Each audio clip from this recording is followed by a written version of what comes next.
चलो शुरू करते हैं। तो टॉपिक इज वेक्टर्स, जो हमें आज स्टार्ट करना है। ठीक है। एंड वेक्टर्स के अंदर क्या चीजें आएंगी? ठीक है, ध्यान से देखना। इसका पहला बेसिक्स आएगा। ठीक है। कुछ टाइप्स होती हैं वेक्टर्स की, डेफिनेशन होती है, राइट। तो ये सारा addition, subtraction, scalar multiplication, and दो टाइप के प्रोडक्ट आएंगे, स्पेशल टाइप के प्रोडक्ट आएंगे इसके। ठीक है, that is called dot product and second third is scalar product. मतलब सेकंड टाइप का product, but overall third point scalar product. ठीक है। देन हम चेक करेंगे कि how to connect vectors and 3D। ठीक है। तो इस चीज को कनेक्ट करने वाली जो चीज होती है, ठीक है, that is direction, cosines and ratios. ठीक है, इसको करेंगे एंड देन हमारा पूरा वेक्टर खत्म हो जाएगा। एंड उसके बाद फिर हम नेक्स्ट पार्ट इसका स्टार्ट करेंगे, दैट इज 3D। ठीक है। 3D के अंदर बहुत सिंपल सी चीज है। दो पार्ट है इसके अंदर, एक है line and second part is plane. And third part नहीं है, बट प्लेन के अंदर सेकेंड पार्ट आ जाता है कि लाइन एंड प्लेन का इंटरेक्शन। ठीक है, लाइन एंड प्लेन का कॉम्बिनेशन कह सकते हो। ठीक है। तो ये ओवरऑल पार्ट है हमारा वेक्टर का एंड 3D का, जो हमें कवर अप करना है। ठीक है। तो जो तो तुम में से नॉन मेडिकल के हैं, राइट, तुम में से नॉन मेडिकल के हो, तो उनको वेक्टर ऑलरेडी थोड़ा बहुत पता होगा। ठीक है। क्योंकि फिजिक्स के अंदर मेजरली वेक्टर्स यूज होता है ना, स्टार्टिंग से। तुम्हें मैथमेटिकल टूल्स के अंदर सबसे पहले वेक्टर्स वगैरह जो होता है वो चीज कराई जाती है। तो जो may be not in the very starting, but with time वो काफी हद तक क्लियर होना शुरू हो जाता है। अब वही सारी की सारी चीजें, राइट, हम थोड़ा डिटेल में देखेंगे सारा का सारा। जो भी चीजें तुम ऑलरेडी वेक्टर्स के बारे में जानते हो, right, and let study how the vector is different from the normal numbers that we use. ठीक है। तो चलो आ जाओ।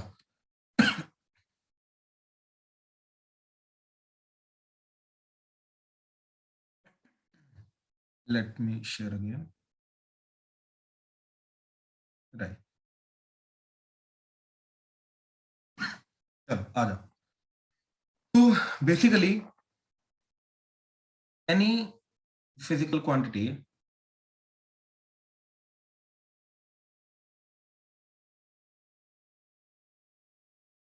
Can be divided into two categories.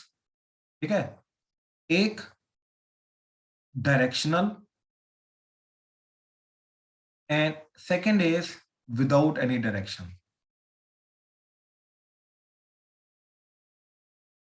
ठीक है।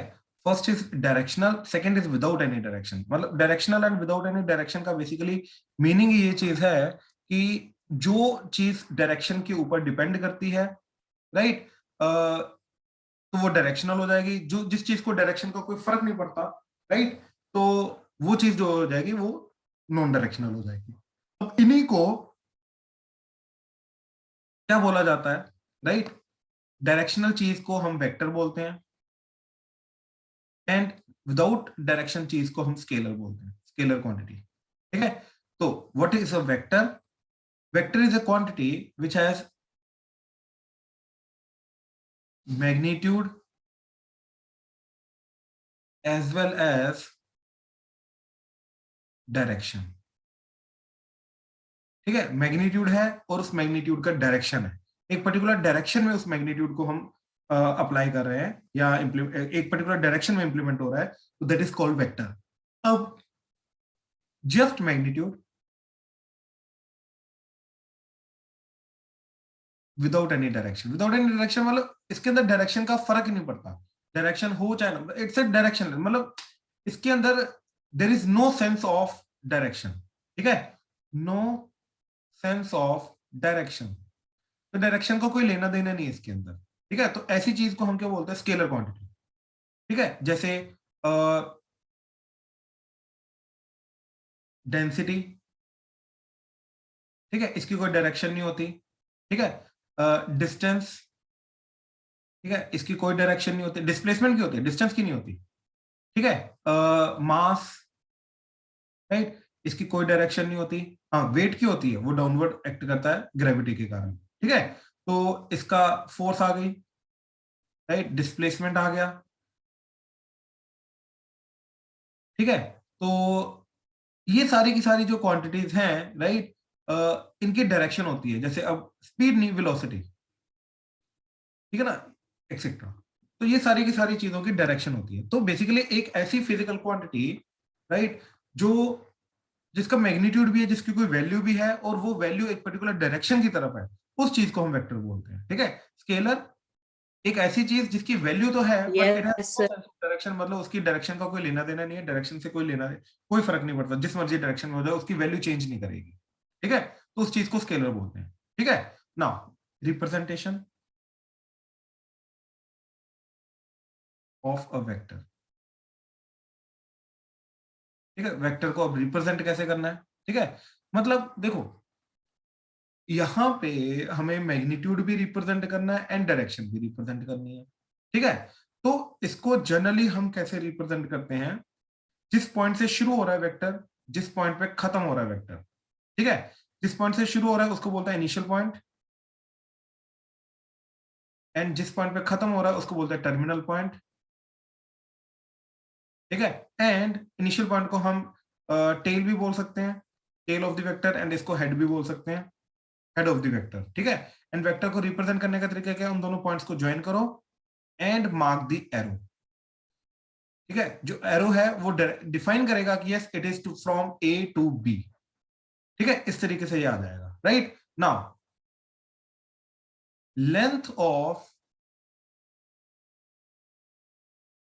A B vector. ठीक है, वेक्टर को रिप्रेजेंट करने का तरीका, जिस पॉइंट से शुरू होना है, जिस पॉइंट पे खत्म होना है, उन दोनों को लिखो एंड उनके ऊपर एक डायरेक्शन डिफाइन कर दो कि ये ए टू बी की तरफ है। तो इस तरीके से वेक्टर को रिप्रेजेंट करते हैं। ठीक है, अब जो length of A B vector होगी, right, basically A B vector की लेंथ का मतलब ये वाला जो वेक्टर है, जो जिस लेंथ से हमने इसको रिप्रेजेंट किया है, तो ये ए बी वेक्टर की जो लेंथ है, ये क्या रिप्रेजेंट करेगा? ये रिप्रेजेंट करेगा इसका मैग्नीट्यूड। ठीक है, ये रिप्रेजेंट करेगा मैग्नीट्यूड ऑफ अ वेक्टर, ये उस वेक्टर का मैग्नीट्यूड को रिप्रेजेंट करेगा। ठीक है, तो क्लियरली अगर ये एक वेक्टर है और ये एक वेक्टर है, let's say this is A B vector, ठीक है, A B vector, and this is C, and this is D, C D vector. तो clearly magnitude of C D, right, C D vector is greater than magnitude of A B vector. तो ये बहुत अच्छे से clear है, जिसकी length ज्यादा है ऑब्वियसली उसका मैग्नीट्यूड ज्यादा होगा। तो मैग्नीट्यूड का मतलब क्या है? जो एक मैथमेटिकल वैल्यू जिससे वो डिनोट हो रहा है, राइट, तो इस चीज को हम क्या बोलेंगे? Magnitude of the vector. ठीक है, अच्छा, मैग्नीट्यूड को अब एक और तरीके से रिप्रेजेंट करते हैं। ठीक है, अब जैसे मान लो ये जो ए बी वेक्टर है, राइट, इसका मोड हमने कर दिया। मोड का मतलब दो वर्टिकल लाइंस मिलेगा, इसको बोलते हैं magnitude of A B vector. A B vector को मैग्नीट्यूड को इस तरीके से रिप्रेजेंट किया जाता है, which is nothing but length of segment A B.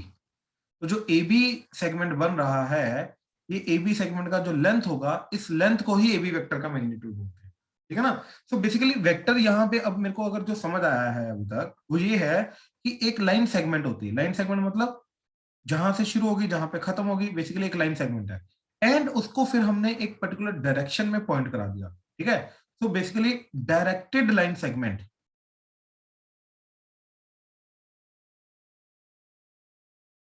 इसको भी हम वेक्टर बोल सकते हैं। ठीक है, डायरेक्टेड लाइन सेगमेंट, राइट, इसको भी हम वेक्टर बोल सकते हैं। हाँ जी, क्लियर हुआ अभी तक? प्लीज कंफर्म करो। Yes sir. राइट, ठीक है, अच्छा, सर हाँ जी, जो किसी को कोई डाउट अभी तक? हाँ जी सर, सर जो इनिशियल पॉइंट है वो हेड नहीं होगा? नहीं, हेड होता है जहां पे वो खत्म होता है, बेसिकली इस चीज को हेड बोला जाता है। ठीक है सर। ठीक है ना, इस चीज को हेड बोला जाता है। ठीक है, ओके हाँ जी सर। राइट राइट, ठीक है, चलो अब आ जाओ। अब मैं जनरली ए बी वेक्टर को, जरूरी नहीं कि जो पॉइंट से शुरू हो रहा है इन पॉइंट्स की फॉर्म में लिखना है, मैं ए बी वेक्टर को ऐसे ए वेक्टर भी बोल सकता हूं, ठीक है ना। तो स्मॉल लेटर्स के थ्रू हम इसको रिप्रेजेंट कर सकते हैं, राइट। तो इस तरीके से भी बोल सकते हैं इसको, ठीक है। चलो, तो ये था अभी तक हमारा कि सबसे पहले हमने ये देखा कि डायरेक्टेड लाइन सेगमेंट जो होती है, राइट, बेसिकली एक चीज का जिसका मैग्नीट्यूड भी होता है प्लस उसका डायरेक्शन भी होता है, तो इस चीज को हम वेक्टर बोलते हैं। और अगर सिर्फ और सिर्फ डायरेक्शन ही है, सॉरी अपना मैग्नीट्यूड ही है, डायरेक्शन नहीं है, राइट, तो डायरेक्शनलेस क्वांटिटी को हम क्या बोलते हैं, स्केलर, राइट। देन वेक्टर को रिप्रेजेंट कैसे करना है हमने ये चीज देखा, ठीक है। मैग्नीट्यूड उसकी लेंथ डिफाइन करता है, राइट, जिसकी लेंथ ज्यादा होगी ऑब्वियसली उसका मैग्नीट्यूड ज्यादा होगा। एंड वेक्टर को हम ऐसे भी बोल सकते हैं कि directed line segment, right, directed line segment that is called a vector. हम इस तरीके से भी वेक्टर को डिफाइन कर सकते हैं, ठीक है। नेक्स्ट, अब जो चीज आएगी, right, this is basically the types of vectors, ठीक है, टाइप्स ऑफ वेक्टर्स।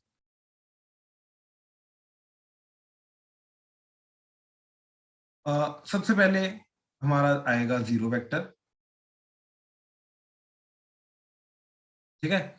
अब जीरो वेक्टर क्या होता है, basically a vector whose initial and terminal point coincide, ठीक है, initial and terminal point coincide, मतलब जहां से भैया शुरू हुआ वहीं पे खत्म हो गया है, ठीक है ना, जहां से ये शुरू हुआ वहीं पे खत्म हो गया, ठीक है। तो इसका मतलब क्या हुआ कि उसकी लेंथ जो है और मैग्नीट्यूड, राइट, वो है ही नहीं, वो जीरो, क्योंकि लेंथ जो जो इन दोनों पॉइंट्स के बीच का जो डिस्टेंस होता है, initial point and terminal point, इनके बीच का जो डिस्टेंस होता है वही मैग्नीट्यूड ऑफ वेक्टर होता है। अब भैया अगर ये दो पॉइंट्स जो हैं, ये दोनों पॉइंट्स ही मर्ज कर गए या कोइंसाइड कर गए, तो ऑब्वियसली यहीं से शुरू हुआ यहीं पे खत्म हो गया, तो लेंथ तो डिफाइन ही नहीं हुई। तो कहने का मतलब ये है कि ये जो वेक्टर होता है इसका मैग्नीट्यूड जो होता है वो जीरो होता है, ठीक है ना। तो इसको रिप्रेजेंटेशन, अब इसका रिप्रेजेंटेशन होता है जीरो, मैथमेटिकल टर्म जो है जीरो, राइट, नंबर जो है जीरो, उसके ऊपर वेक्टर बना दिया, तो this is called zero vector, ठीक है ना। अब एक बड़ी इंटरेस्टिंग चीज है जीरो वेक्टर के लिए, that is direction of null vector. अच्छा, जीरो वेक्टर को नल वेक्टर भी बोलते हैं। नल वेक्टर और zero vector is not defined, इसकी डायरेक्शन डिफाइन नहीं हो सकती, मतलब डिफाइंड ही नहीं है। अब देखो, बेसिकली अगर लेंथ होगी, राइट, तो उस लेंथ को एक डायरेक्शन की तरफ पॉइंट आउट करोगे ना, लेकिन अगर लेंथ ही नहीं है तो उसको किस डायरेक्शन में पॉइंट आउट करोगे, तो उसको एक्चुअली में किसी भी डायरेक्शन में पॉइंट आउट कर ही नहीं सकते। तो इसलिए यूनिट वेक्टर की लेंथ ना होने के कारण उसकी डायरेक्शन को हम क्या बोलते हैं कि इसकी डायरेक्शन जो है ये डिफाइंड ही नहीं है। हाँ जी, क्लियर हुआ, प्लीज कंफर्म करो। Yes sir. Right, right. अब देखो जरा, नेक्स्ट इज सेकेंड, ठीक है। Second is called unit vector. Unit vector का बेसिकली मतलब है, यूनिट का मतलब हो गया वन, ठीक है। तो basically vector whose magnitude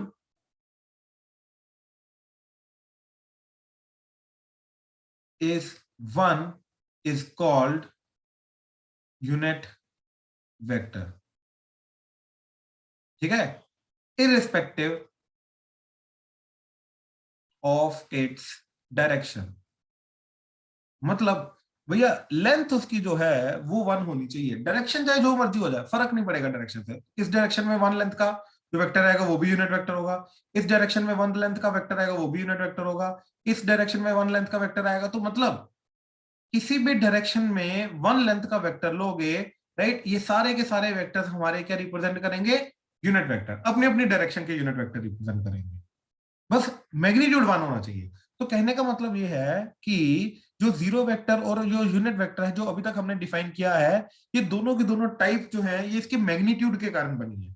zero vector जिसका magnitude zero, right, initial point, और उसके बाद भी हमने ये ऑब्जर्व किया कि भैया अगर लेंथ 0 है तो उसका initial point and terminal point जो है वो कोइंसाइड कर रहा है, राइट। यूनिट वेक्टर जिसका लेंथ लेंथ क्या है 1।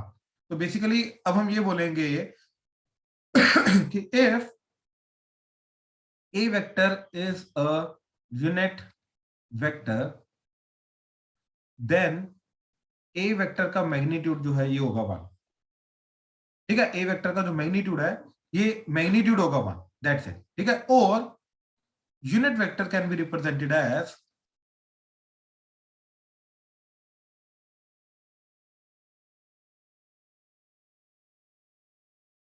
a, एंड इसके ऊपर वेक्टर नहीं, इसको ऐसे, ये जो चीज है ना, ये अपवर्ड एरो टाइप, ठीक है, ये चीज इसको बोलते हैं कैप। ठीक है, तो ए कैप इसको ऐसे प्रोनाउंस किया जाता है, ए कैप। तो बेसिकली जिस वेक्टर के ऊपर कैप आ गया, राइट, तो this cap defines the unit quantity in vectors. ठीक है, वेक्टर्स के अंदर जो कैप, जिस भी वेक्टर के ऊपर कैप आ गया, वो डिफाइन कर देगा कि वो जो वेक्टर है वो यूनिट वेक्टर है, राइट। ए कैप हो जाए, बी कैप हो जाए, सी कैप हो जाए, डी कैप हो जाए, ये सारे के सारे वेक्टर जो होंगे जिसके ऊपर भी कैप आ गया भैया वो यूनिट वेक्टर हो जाएगा। ठीक है, तो अब ध्यान से एक चीज समझो, मान लो ये मेरा ए वेक्टर है, तो जो ए कैप होगा वो क्या होगा, वो इसी की डायरेक्शन का, सेम डायरेक्शन का यूनिट का वेक्टर रिप्रेजेंट करेगा। सो ए कैप क्या हो जाएगा, unit vector in the direction of A vector.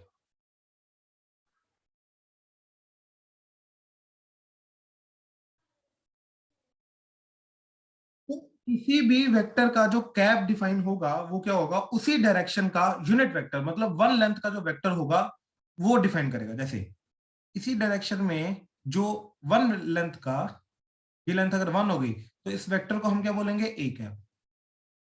तो सेम डायरेक्शन में जो यूनिट वेक्टर डिफाइन होगा उसको नाम सेम रखेंगे, बस ऊपर कैप लगा देंगे। हाँ जी, ये चीज क्लियर हुई, प्लीज कंफर्म करो। यूनिट वेक्टर क्लियर हुआ ऑनलाइन? Yes, sir. ठीक है, अब देखो जरा, ध्यान से देखना जरा प्लीज। जो वेक्टर होता है, it's a combination of magnitude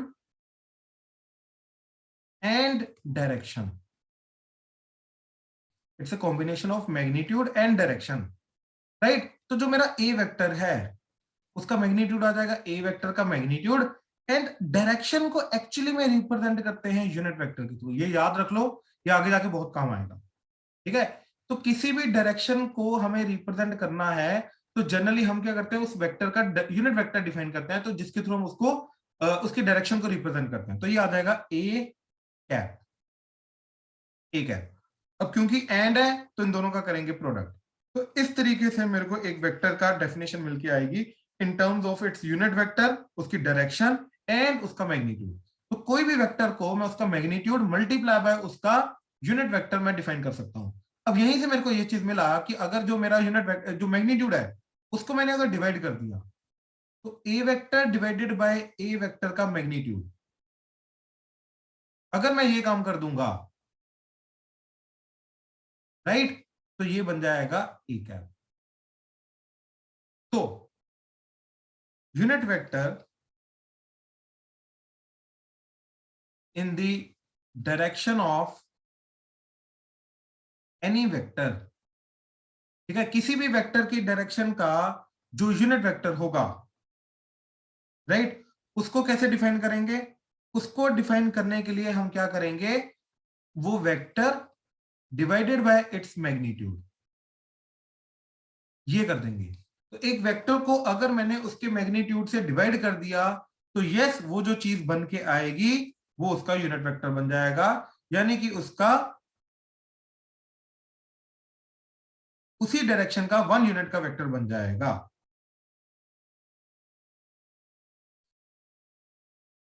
ठीक है, ये चीज थी। तो ये आगे जाके चीज जो है यूनिट वेक्टर को और नॉर्मल वेक्टर को आपस में कनेक्ट करने के बहुत ज्यादा काम आएगी। ठीक है, इस तरीके से।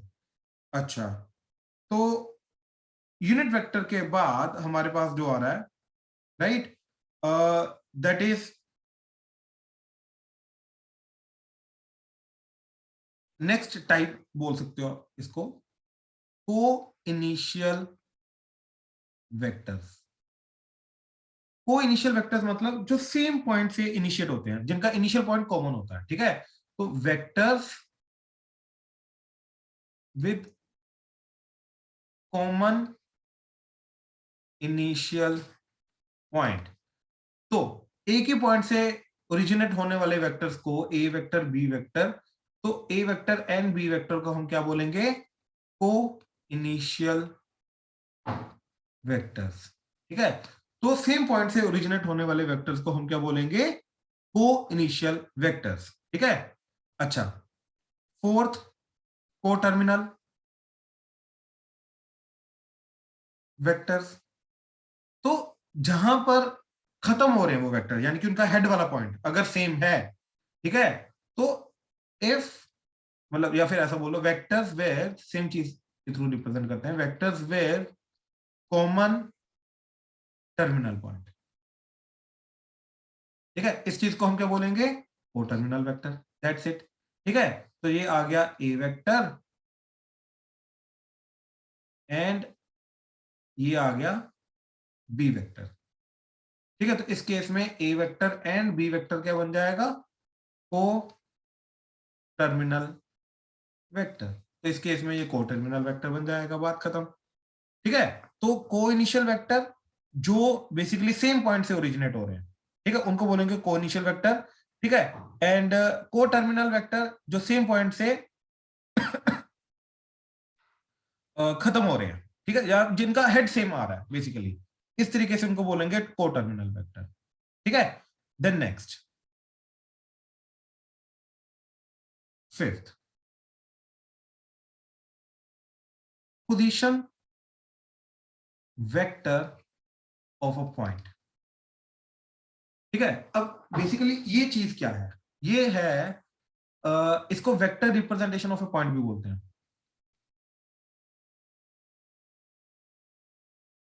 मतलब एक पॉइंट को वेक्टर के थ्रू रिप्रेजेंट करना। ठीक है, तो पॉइंट को वेक्टर के थ्रू कैसे रिप्रेजेंट करते हैं? अगर मैं 3D की बात करूं, right, X axis, Y axis, Z axis, तो 3D में लेट्स से मेरे पास एक पॉइंट है पी, तो ओरिजिन को अगर उस पॉइंट से ज्वाइन करा के towards, directed towards that point अगर मैं वेक्टर फॉर्म करूं, तो इस वेक्टर को हम क्या बोलेंगे? ये जो पूरा का पूरा वेक्टर आया, ठीक है, this vector is called position vector of the point P. ठीक है, this is called position vector of point P. ये क्या होगा? Vector formed joining origin to the point P and directed towards the point P, directed towards the point P is called basically the position vector of that point. ये उस point के position vector को define करता है। ठीक है, अच्छा, अब जैसे पॉइंट चेंज होगा उसका पोजीशन वेक्टर चेंज हो जाएगा, पॉइंट चेंज होगा पोजीशन वेक्टर चेंज हो जाएगा, पॉइंट चेंज होगा पोजीशन वेक्टर चेंज हो जाएगा, पॉइंट चेंज होगा पोजीशन वेक्टर चेंज हो जाएगा। ठीक है, तो every point has its unique position vector. ठीक है, हर एक पॉइंट का अपना अपना एक यूनिक पोजीशन वेक्टर होता है, जैसे पॉइंट चेंज करेगा पोजीशन वेक्टर चेंज कर जाएगा। ठीक है, and terminal point, sorry, initial point of position vector is always origin। Basically जहां से ये वाला वेक्टर स्टार्ट होगा, ये वाला वेक्टर हमेशा कहां से स्टार्ट होगा? ओरिजिन से। ये हमेशा ओरिजिन से स्टार्ट होगा, कहां पे जाके खत्म होगा? उस पर्टिकुलर पॉइंट पे जाके खत्म होगा। ठीक है, जिस पर्टिकुलर पॉइंट के पोजीशन वेक्टर की बात हो रही है, ये उस पॉइंट पे जाके खत्म होगा, तो उस पॉइंट का ये पोजीशन वेक्टर बन जाएगा। That's it. ठीक है, इस तरीके से जाएगा ये हमारा position vector of a point. तो एक पॉइंट के पोजीशन वेक्टर को इस तरीके से डिफाइन किया जाता है, ठीक है। Then next definition, next definition is equal vectors. तो दो वेक्टर्स जो हैं, ये दोनों के दोनों वेक्टर्स इक्वल कब होंगे, बराबर कब होंगे, ठीक है। तो दो वेक्टर्स इक्वल तब होंगे जब उनका पहला मैग्नीट्यूड सेम होगा, ठीक है। सबसे पहले उनका जो मैग्नीट्यूड है, उनका मैग्नीट्यूड जो है वो सेम होना चाहिए, यानी कि लेंथ ऑफ वेक्टर सेम होनी चाहिए,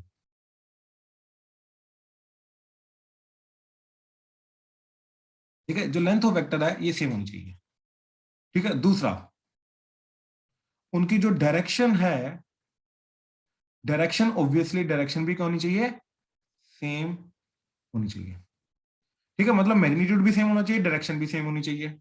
बट यहां पर अभी भी छोटा सा पॉइंट है जो इनको अलग कर सकता है, वो ये, देखो अगर ये एक वेक्टर है और ये एक वेक्टर है, दोनों का मैग्नीट्यूड सेम, दोनों के दोनों सेम डायरेक्शन में पैरेलल है, तो मतलब डायरेक्शन सेम है, ठीक है। बट स्टिल मान लो ये डिस्प्लेसमेंट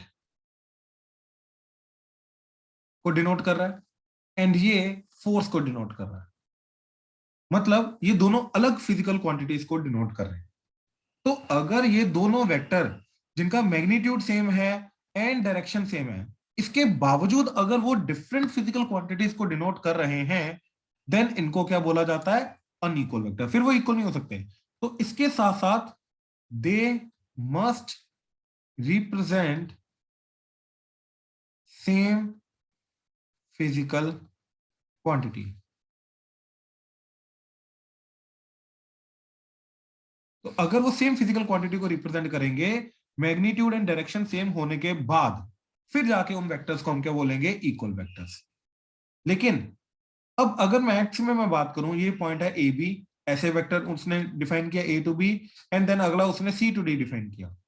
अब इसके अंदर कोई वो फिजिकल क्वांटिटी की बात ही नहीं कर रहा है, राइट। मैथ्स में नॉर्मली वो दो पॉइंट्स को ज्वाइन करके वेक्टर की बात कर रहा है, ठीक है। तो इफ फिजिकल क्वांटिटी,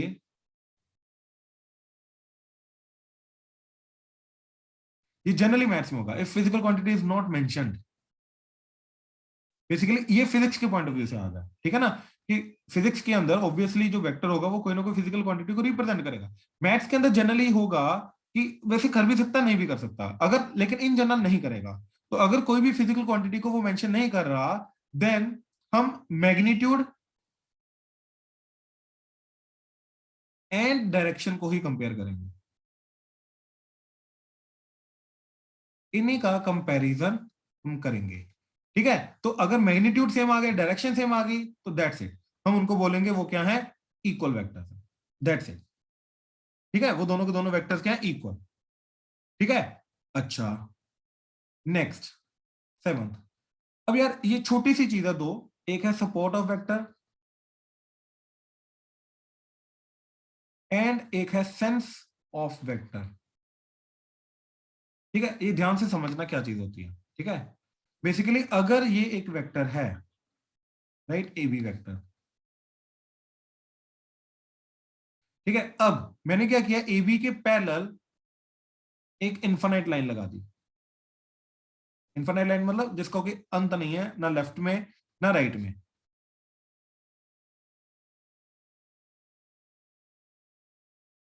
ठीक है। एक ऐसी लाइन लगाई जिसका कोई अंत नहीं है, ना लेफ्ट में ना राइट में। तो ऐसे टाइप के वेक्टर, बेसिकली ये जो वेक्टर है जो इस ऐसी लाइन के पैरेलल है, राइट, मैं ऐसा बोल सकता हूं कि ये जो वेक्टर है ये इसी लाइन का पार्ट है, ठीक है। इसमें से हमने क्या किया, इतनी लेंथ उठाई, उतनी लेंथ का वेक्टर बना दिया, तो ऑब्वियसली अपना गिवन वेक्टर जो है ए बी वेक्टर बन जाएगा, राइट। तो बेसिकली सपोर्ट क्या होता है, parallel line of infinite length. तो एक गिवन वेक्टर के पैरेलल वाली जो लाइन जो इनफाइनाइट लेंथ की होगी, उस बेसिकली चीज को हम क्या बोलते हैं, support of the vector. So this is called support of the vector, ये उस वेक्टर का सपोर्ट है, ठीक है। देन अब ए पॉइंट को एंड बी पॉइंट को ज्वाइन करके जो वेक्टर बनेगा वो ए टू बी है। This vector is from A to B और बी टू ए।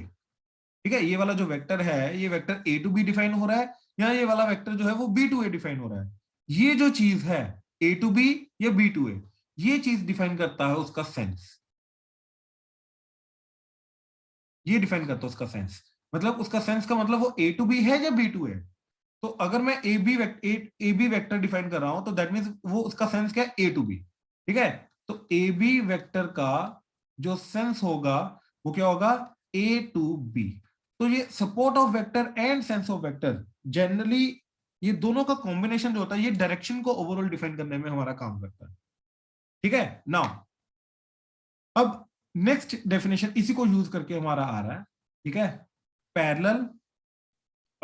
चलो पहले इसके पहले मैं एक चीज डिफाइन करता हूं, दैट इज फ्री वेक्टर और एंड फिक्स्ड वेक्टर। ठीक है, free vector and fixed vector. Now what is free vector and fixed vector? ठीक है, फ्री वेक्टर देखो एक ऐसी चीज होती है जिनको हम स्पेस में ट्रांसफॉर्म करें without changing their direction and magnitude. ठीक है, so if a vector is translated in space without changing its direction and magnitude, ठीक है, then it is a free vector. And if it cannot be translated,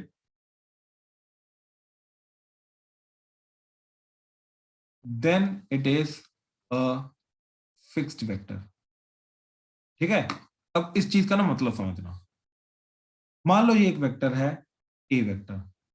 अब मैंने क्या किया,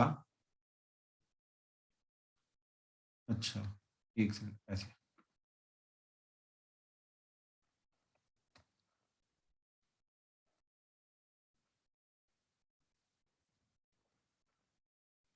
तो देखो ये जो वेक्टर आया, अब देखो इसको जब मैं ऐसे कर रहा हूं तो ऑब्वियसली ये गिवन वाले वेक्टर के हमेशा पैरेलल रहेगा, राइट, मैग्नीट्यूड भी सेम है, लेंथ भी चेंज नहीं कर रहा। तो ये जो चीज मैं कर रहा हूं इसको बोलते हैं ट्रांसलेट करना स्पेस में। मतलब ट्रांसलेट करने का मतलब होता है उसकी पोजीशन चेंज करना। तो हम इस तरीके से उस वेक्टर की पोजीशन चेंज कर रहे हैं सच दैट उसका मैग्नीट्यूड चेंज नहीं हो रहा एंड उसकी डायरेक्शन जो है वो बेसिकली गिवन वाले वेक्टर के पैरेलल है, राइट। तो इस चीज को हम बोलते हैं फ्री वेक्टर। मतलब एक्चुअली में हमारे लिए ये अगर ए वेक्टर है तो ये वाला वेक्टर भी ए वेक्टर ही है। तो अगर कोई भी वेक्टर फ्री वेक्टर है, राइट, तो उसको मैं स्पेस में कहीं पर भी ट्रांसलेट कर लूं by maintaining its magnitude and direction, then the vector जो वेक्टर नया वाला बन के आएगा नई पोजीशन पे वो भी हमारा पुराने वाला वेक्टर ही होगा, वो चेंज नहीं करेगा, राइट। तो मैं इन दोनों वेक्टर्स को मैं ए वेक्टर्स के ए वेक्टर में जो हमारा डिनोशन है इसके थ्रू ही डिनोट करूंगा, इसका डिनोशन चेंज नहीं करूंगा, डिनोट करने का तरीका चेंज नहीं करूंगा। ठीक है, तो दोनों को ए वेक्टर से रिप्रेजेंट करूंगा।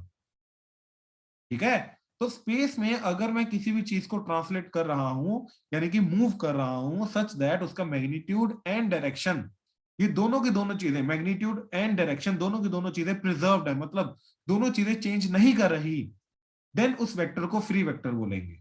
एंड वो जो फ्री वेक्टर होता है, अब अगर ये फ्री वेक्टर है तो इसको स्पेस में मैं कहीं पर भी ले जाऊं, इसको मैं ए वेक्टर ही बोलूंगा, ये मेरे लिए अलग ए वेक्टर ही है। ठीक है, अच्छा, अब अगर ऐसा नहीं कर सकते तो उसको हम बोलते हैं फिक्स वेक्टर। ठीक है, मैथ्स में याद रखना ये फिक्स वेक्टर एक्चुअली में आता है फिजिक्स के पॉइंट ऑफ व्यू से नाम। जैसे अगर ये एक मास है, ठीक है, इसको मैं यहां पे फोर्स लगाऊं, राइट, यहां पे फोर्स लगाऊं, it will produce the same effect. क्या, ये इसको इधर लेके जाएगा, ठीक है, मोशन प्रोड्यूस करेगा। लेकिन अब अज्यूम करो यहां पे एक दरवाजा है, ठीक है, ये एक वॉल है, वॉल पे यहां पे एक दरवाजा है एंड दरवाजा अभी राइट नाउ ओपन स्टेट में है, ऐसे। ठीक है, अगर ऊपर से देखें तो ये ऐसा आ जाएगा, ये वॉल है, यहाँ पे ऐसे दरवाजा खुला हुआ है, ठीक है, ये ऐसे करके दरवाजा है। अब ध्यान से याद करो, ये तुम्हें फोर्स का कंसेप्ट याद होगा, राइट, कि इसका जो रोटेशन होगा वो डिपेंड करेगा कि फोर्स मैं इधर लगा रहा हूं, इधर लगा रहा हूं, इधर लगा रहा हूं। तो ये फोर्स जो है इसकी पोजीशन ये डिफाइन करेगा कि फाइनल रिजल्ट मेरा जो इफेक्ट है वो क्या प्रोड्यूस होगा। यहाँ पे मेरे को बहुत ज्यादा फोर्स लगानी पड़ेगी अगर मेरे को दरवाजे को मूव करना, और यहाँ पे बिल्कुल टिप पे सबसे कम फोर्स लगानी पड़ेगी अगर मेरे को दरवाजे को मूव करना। तो रोटेशन के अंदर सेम चीज जो है इसकी पोजीशन मैटर करेगी, लेकिन यहाँ पे इसकी पोजीशन, फोर्स की पोजीशन मैटर नहीं करेगी। जैसे मर्जी ऊपर लगाओ, नीचे लगाओ, जहां मर्जी लगाओ, it will produce the same effect, ठीक है। तो यहाँ पे जो फोर्स है ये हमारी इसकी पोजीशन मैटर कर रही है, यानी कि इसको शिफ्ट नहीं कर सकते। तो ये जो चीज होगी ये क्या बन जाएगी हमारी पोजीशन, मतलब सॉरी फिक्स्ड वेक्टर, एंड यहाँ पे बन जाएगा फ्री वेक्टर। हाँ जी, क्लियर हुआ। मैथ्स में जनरली हर एक वेक्टर जो होगा ये फ्री वेक्टर होगा। In maths every vector is a free vector. In maths, every vector is a free vector except position vector. तो पोजीशन वेक्टर को छोड़ के बाकी हर एक जो वेक्टर होता है ये क्या होगा, फ्री वेक्टर होगा। मतलब उसको मैं पैरेलली कहीं पर भी ट्रांसलेट कर सकता हूं, उसका नाम सेम रहेगा, डायरेक्शन एंड मैग्नीट्यूड चेंज नहीं करना चाहिए, उसका नाम सेम रहेगा, दैट्स इट। लेकिन पोजीशन वेक्टर को हम नहीं कर सकते, क्यों? क्योंकि भैया उसका एंड पॉइंट जो है वो डिफाइंड हो गया कि वो ओरिजिन ही होगा, तो उसको हम आगे पीछे नहीं कर सकते। तो पोजीशन वेक्टर को हम शिफ्ट नहीं कर सकते, और पोजीशन वेक्टर जो होता है वो फ्री वेक्टर हमारा नहीं होता। हाँ जी, ऑनलाइन क्लियर हुआ? प्लीज कंफर्म करो अभी तक क्लियर है।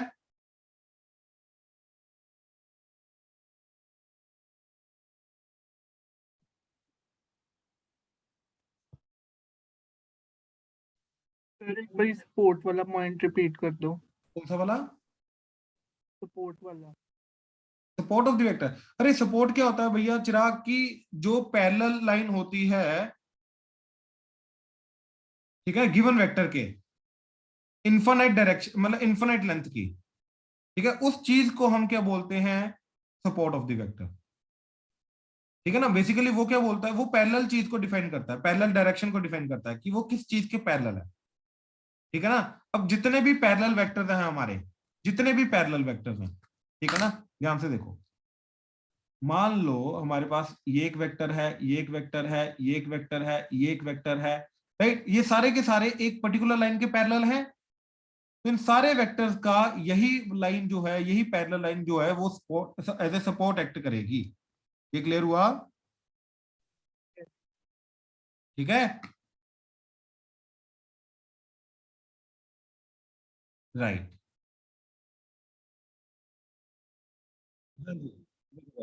नेक्स्ट, ठीक है, ninth, like and unlike vectors, like and unlike vectors, ठीक है ना।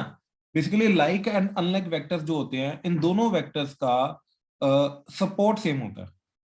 तो एक सपोर्ट के जितने भी पैरेलल वेक्टर, अब देखो पैरेलल ऐसे भी हो सकता है, ऐसे भी हो सकता है, ऐसे भी हो सकता है, ऐसे भी हो सकता है, राइट। मान लो ये ए वेक्टर है, ये बी वेक्टर है, ये सी वेक्टर है, ये डी वेक्टर है। तो बेसिकली सपोर्ट सेम होना चाहिए पहली बात तो, ठीक है। सपोर्ट सेम होने के बाद सेंस भी अगर सेम है,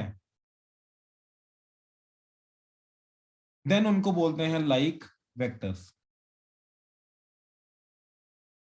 ठीक है। जैसे A vector, B vector and C vector, ये तीनों के तीनों क्या लाइक वेक्टर्स हैं, ठीक है। एंड सपोर्ट सेम होने के बाद अगर सेंस ऑपोजिट है तो इनको बोलते हैं अनलाइक वेक्टर्स, ठीक है, इनको बोलते हैं अनलाइक वेक्टर्स। अनलाइक वेक्टर जैसे अब A vector and D vector, A vector sorry B vector and D vector, ठीक है, and C vector and D vector, ये क्या आ गए, अनलाइक वेक्टर्स आ गए, ठीक है। तो लाइक वेक्टर्स बेसिकली क्या हो गए, सेम डायरेक्शन में एंड सेम सेंस के, एंड अनलाइक वेक्टर्स क्या हो गए, ऑपोजिट वाले, जो जिनका सेंस ऑपोजिट होता है, राइट, रहेंगे वो पैरेलल, तो उनको बोलते हैं हम अनलाइक वेक्टर्स, ठीक है। देन 10th पैरेलल या फिर कोलिनियर वेक्टर्स। अब यार एक चीज समझना ध्यान से, अगर ये ए वेक्टर है, ये बी वेक्टर है, अब ये दोनों पैरेलल हैं, लेकिन यार पैरेलल होने का के बाद ध्यान से एक चीज चेक करो कि एक्चुअली में बी वेक्टर क्योंकि फ्री वेक्टर है, ठीक है, since A vector and B vector are free vector, तो मतलब इनको मैं पैरेलली ट्रांसलेट कर सकता हूं। तो बी वेक्टर को या ए वेक्टर को मैं अगर पैरेलली ट्रांस करते करते एक दूसरे के ऊपर ले गया, तो ये तो कोइंसाइड कर जाएंगे, कोइंसाइड करने का मतलब कोलिनियर हो जाएंगे। तो बेसिकली मैथ्स में फ्री वेक्टर के केस में हमारा parallel vector and collinear vector both are same. हमारे लिए अगर हमें वो पैरेलल वेक्टर दे रखा है या कोलिनियर वेक्टर दे रखा है, इन दोनों चीजों का मतलब सेम है। क्यों? क्योंकि बड़ी सिंपल सी एक बात है कि वेक्टर को, फ्री वेक्टर को पैरेलली हम ट्रांसलेट कर सकते हैं, ट्रांसलेट करते करते उसकी डायरेक्शन एंड मैग्नीट्यूड सेम रखते रखते उसको कहीं पर भी स्पेस में लेके जा सकते हैं, वो वेक्टर चेंज नहीं करेगा। तो इसी तरीके से जो जस्ट पैरेलल वेक्टर है उनको फ्री वेक्टर होने के कारण उनको जब मैं स्पेस में ट्रांसलेट करूंगा तो स्पेस में ट्रांसलेट करते करते एक दूसरे के ऊपर ओवरलैप करा सकता हूं। तो ओवरलैप कराने का मतलब ये है कि वो एक ही लाइन के ऊपर आएंगे, कोलिनियर वेक्टर बन जाएंगे, कोइंसाइड कर जाएंगे। तो parallel vector and collinear vector हमारे लिए ये दोनों की दोनों चीजें सेम हैं, ठीक है, इन दोनों के अंदर कोई फर्क नहीं है। ऑनलाइन क्लियर हुआ? प्लीज कंफर्म करो, क्लियर है यहां तक? Yes sir. Yes sir. ठीक है, नेक्स्ट देखो जरा, नेगेटिव ऑफ ए वेक्टर, ठीक है, negative of A vector. Negative of A vector का मतलब क्या होता है कि अगर ये ए वेक्टर है तो इसका नेगेटिव क्या होगा, माइनस ए वेक्टर। तो negative of A vector is nothing but unlike vector of given vector. तो एक गिवन वेक्टर का जो अनलाइक वेक्टर होगा, राइट, उसी का एग्जैक्टली उल्टा कर दो, डायरेक्शन उल्टी कर दो, तो उस चीज को हम बोलेंगे नेगेटिव ऑफ ए वेक्टर। तो A B vector and B A vector, A to B vector, देखो ये पॉइंट है ए, ये पॉइंट है बी, तो A B vector and B A vector, ये दोनों के दोनों वेक्टर जो हैं are negative of each other. तो मैं बोल सकता हूं कि ए बी वेक्टर जो है वो बी ए वेक्टर का नेगेटिव है। हाँ जी, ऑनलाइन क्लियर हुआ? प्लीज कंफर्म करो, ठीक है, यस सर। राइट राइट, ठीक है। अब आ जाओ ऑपरेशंस।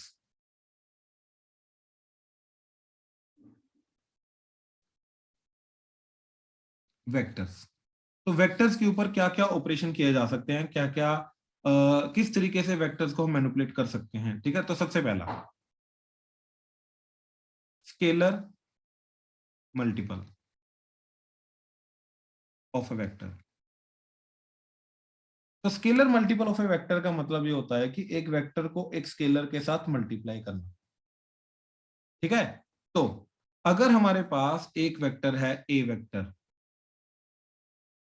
राइट, तो जो लैम्डा ए वेक्टर हो जाएगा वो क्या हो जाएगा, इसी का पैरेलल वेक्टर, बस लेंथ उसकी लैम्डा टाइम्स हो जाएगी। तो अगर लैम्डा पॉजिटिव है तो, ठीक है, ना consider lambda to be positive, तो इस केस में क्या होगा, जो लैम्डा ए वेक्टर होगा, ठीक है, is a vector with same direction and with same sense, ठीक है, सेंस भी चेंज नहीं करेगी एंड डायरेक्शन भी चेंज नहीं करेगी, एंड मैग्नीट्यूड जो होगा becomes lambda times, that's it। तो ए वेक्टर का जो मैग्नीट्यूड उसको लैम्डा टाइम्स कर देंगे तो मेरे को बेसिकली लैम्डा ए वेक्टर मिल जाएगा, सेम डायरेक्शन का, सेम सेंस का, ठीक है। Now if lambda is negative, अगर लैम्डा नेगेटिव हो गया, देन सेम डायरेक्शन मतलब सेम सपोर्ट बोल सकते हो, same support but opposite direction and magnitude lambda times, ये हमें वेक्टर मिलेगा। ठीक है, तो एग्जांपल, मान लो ये ए वेक्टर है, तो अगर मैंने 3a वेक्टर किया तो इसी के पैरेलल 3 टाइम्स लेंथ बना दो इसकी, एंड ये जो वेक्टर होगा ये 3a वेक्टर आ जाएगा। ठीक है, अब मेरे को अगर चाहिए -2a वेक्टर, तो -2a वेक्टर क्या होगा, इसी के ऑपोजिट में डबल लेंथ बना दो, तो ये जो वेक्टर आएगा ये -2a वेक्टर चला जाएगा। हाँ जी, प्लीज कंफर्म करो, क्लियर हुआ? Scalar multiple of A vector. ठीक है, Yes, sir. आगे देखो, एडिशन ऑफ ए वेक्टर। तो दो वेक्टर्स को ऐड करने का तरीका क्या है? ठीक है, इसके लिए दो तरीकों में से कोई भी एक पर्टिकुलर चीज जो है वो मैं यूज कर सकता हूं। ठीक है, दो चीजों में से कोई भी एक चीज यूज कर सकता हूं। पहला पैरेललोग्राम लो, ठीक है, दूसरा ट्रायंगल लो। दोनों दोनों सेम चीज डिफाइन करते हैं। ठीक है, अगर मैं पैरेललोग्राम लो को डिफाइन करने की कोशिश करूं तो मेरे को करना क्या, ए वेक्टर एंड बी वेक्टर का एडिशन करना। अच्छा, एडिशन ध्यान से समझना, यहीं से सब्ट्रैक्शन चालू होगा, सब्ट्रैक्शन भी यहीं से आएगा। ठीक है, तो what is A vector and B vector? A vector plus B vector. ठीक है, तो बेसिकली पैरेललोग्राम लॉ क्या बोलता है कि अगर मैंने ए वेक्टर एंड बी वेक्टर जिनको ऐड करना है, राइट, इन दोनों को अपनी consecutive side of parallelogram consider करते हुए अगर मैंने पैरेललोग्राम कंप्लीट किया,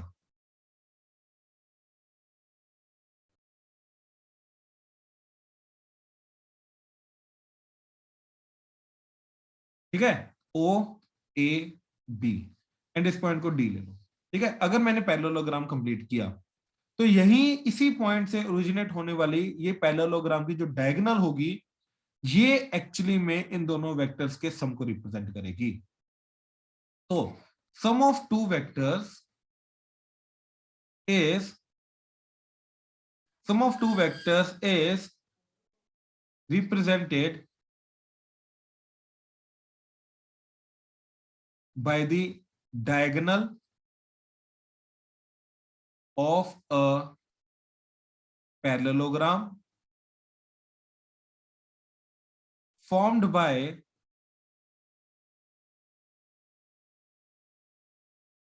the given two, yeah, whose consecutive sides are represented by parallelogram whose consecutive sides बोल दो या फिर एडजेसेंट साइड्स बोल सकते हो, are represented by given A vector and B vector. ठीक है, तो डायगोनल जो वेक्टर रिप्रेजेंट करेगी ये उन दोनों के वेक्टर्स का सम होगा। ठीक है, तो इस चीज को बोलते हैं A vector and B vector. अब अगेन रैंडमली मान लो this is A vector and this is B vector. अब अगर मेरे को इन दोनों को ऐड करना है तो मैं कुछ नहीं करूंगा, पैरेललोग्राम कंप्लीट करूंगा। ठीक है, अब इस पैरेललोग्राम का यहीं से बनने वाला जो डायगोनल होगा, राइट, ये हो जाएगा ए वेक्टर प्लस बी वेक्टर। तो कोई भी दो वेक्टर्स है, उन दोनों वेक्टर्स का पैरेललोग्राम कंप्लीट करो, तो उस पैरेललोग्राम का जो डायगोनल होगा वो डायगोनल रिप्रेजेंट करेगा मेरा addition of these two vectors. हाँ जी, क्लियर हुआ? प्लीज कंफर्म करो। Yes, sir. ठीक है, अच्छा, अब ट्रायंगल लो। ट्रायंगल लॉ बोलता है, एक्चुअली में ट्रायंगल लॉ के बाद समझाऊंगा कि एक्चुअली में दोनों के दोनों लॉज जो हैं ये दोनों के दोनों लॉ सेम है, इन दोनों में कोई फर्क नहीं है एक्चुअली में। ठीक है ना, तो अब ट्रायंगल लॉ को समझने की कोशिश करना। ट्रायंगल लॉ क्या बोलता है कि अगर मेरे पास दो वेक्टर्स हैं एंड उन दोनों वेक्टर्स को मैं दो साइड्स के थ्रू रिप्रेजेंट करता हूं एक ट्रायंगल की, ठीक है, एंड ये दोनों के दोनों वेक्टर्स जो हैं ये एक ऑर्डर में लगे होने चाहिए, यानी कि जहां पर ए वेक्टर खत्म हो रहा है वहीं से बी वेक्टर शुरू हो रहा है। ठीक है, तो A vector and B vector form a triangle in a order. ठीक है, इन अ ऑर्डर का मतलब कि A vector and B vector एक पर्टिकुलर ऑर्डर में लगे हुए हैं, जहां पे ए वेक्टर खत्म हो रहा है वहीं से बी वेक्टर शुरू हो रहा है। Then the third side, then the sum of these two are represented by the third side, ठीक है, in the same order. तो सेम ऑर्डर के में रिप्रेजेंट करने वाली जो थर्ड साइड का वेक्टर आएगा, ये क्या रिप्रेजेंट करेगा? ये A vector plus B vector represent करेगा। हाँ जी, प्लीज कंफर्म करो, क्लियर हुआ यहां तक? Yes sir. ठीक है, अब इन दोनों के अंदर सिमिलैरिटी मैं बताता हूं। ठीक है, अब मान लो ये ए वेक्टर है, ये बी वेक्टर है, जिनको ऐड करना है हमें। ठीक है, ये ए वेक्टर है, ये बी वेक्टर है। अब ध्यान से देखो, अगर मैं पैरेललोग्राम बना रहा हूं तो ये वाला वेक्टर जो है ये मेरा क्या आ जाएगा? ए वेक्टर प्लस बी वेक्टर। अब क्योंकि ये वाली लेंथ लाइन जो वेक्टर है और ये वाला वेक्टर जो है ये पैरेलल है, और पैरेललोग्राम के ऑपोजिट साइड्स क्या होती हैं?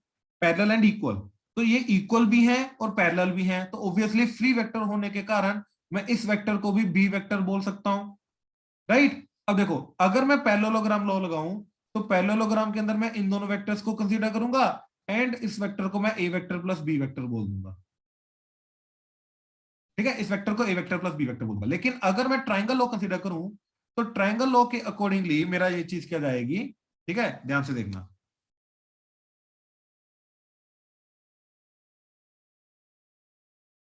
ट्राइंगल लॉ के अकॉर्डिंगली ये वाला वेक्टर और ये वाला वेक्टर, राइट, क्योंकि ये दोनों अब ए वेक्टर बी वेक्टर हैं, देन थर्ड साइड जो होगी ये वाली, ये क्या रिप्रेजेंट करेगी? अगेन ये A vector plus B vector represent करेगी। तो एक्चुअली में पैरेललोग्राम के अंदर ये पूरा पैरेललोग्राम कंसीडर करते हैं हम, एंड ट्रायंगल लॉ के अंदर सिर्फ ये वाला ट्रायंगल कंसीडर करते हैं। एंड पैरेललोग्राम के अंदर इन दोनों का सम ये डायगोनल बनता है, एंड ट्रायंगल लॉ के अंदर इन दोनों का सम ये थर्ड साइड बनता है। लेकिन दोनों का आंसर जो आ रहा है वो सेम ही आ रहा है। हाँ जी, ये क्लियर हुआ? प्लीज कंफर्म करो, यहां तक क्लियर है? Yes, sir. Yes sir. ठीक है, अब एक बड़ी सिंपल सी चीज बताता हूं। ठीक है, ये इसकी एक प्रॉपर्टी है क्या कि vector sum from a point A to another point B will always remain same। मतलब अगर ये पॉइंट A है, ये पॉइंट B है, and this is A vector and this is B vector and this is C vector, this is D vector, this is E vector, this is F vector, this is G vector and this is AB vector। तो A से B तक जाने के जितने भी vector sum के तरीके हैं ये हमेशा क्या रहेंगे? सेम।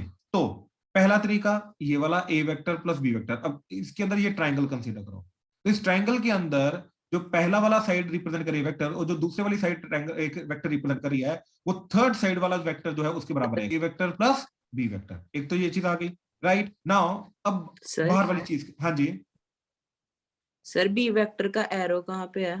भाई, B वेक्टर का एरो नीचे की तरफ है, यस ठीक है ना? सर। राइट, अब ध्यान से देखो, ये चीज कंसीडर करो। ठीक है, कि this is C vector, this is D vector. तो ये जो वेक्टर आएगा, राइट, ये खुद हमने जनरेट किया, खुद बनाया हमने। ठीक है, तो ये वेक्टर क्या होगा? ये सी वेक्टर प्लस डी वेक्टर होगा। अब ये ट्रायंगल कंसीडर करो, इस ट्रायंगल के अंदर एक वेक्टर है तुम्हारा ई वेक्टर, एक वेक्टर है C vector plus D vector. तो ये वाला वेक्टर क्या आ जाएगा? दोनों का sum, that is C vector plus D vector plus E vector, right? Then अब ये वाला वेक्टर, ये वाला ट्रायंगल कंसीडर करो। अब ये वाले ट्रायंगल के अंदर एक साइड है तुम्हारी C plus D plus E vector and एक साइड है एफ वेक्टर। तो इनका सम जो आएगा, ये वाला वेक्टर क्या जाएगा? C plus D plus E plus F vector. And फिर लास्ट वाला ट्रायंगल कंसीडर करो, लास्ट वाले ट्रायंगल के अंदर क्या चीज चली जाएगी? ये वाला ट्रायंगल के अंदर वेक्टर, ये हमारा ए बी वेक्टर आएगा। तो in this case A B vector would be equal to E vector plus F vector plus G vector, right? ये हमारा कंसीडर होगा। तो अब क्योंकि दोनों सेम है ए बी वेक्टर, तो दोनों के थ्रू जो ए बी वेक्टर आया हमारा, ऑब्वियसली वो चीज क्या होगी? सेम। तो कहने का मतलब ये है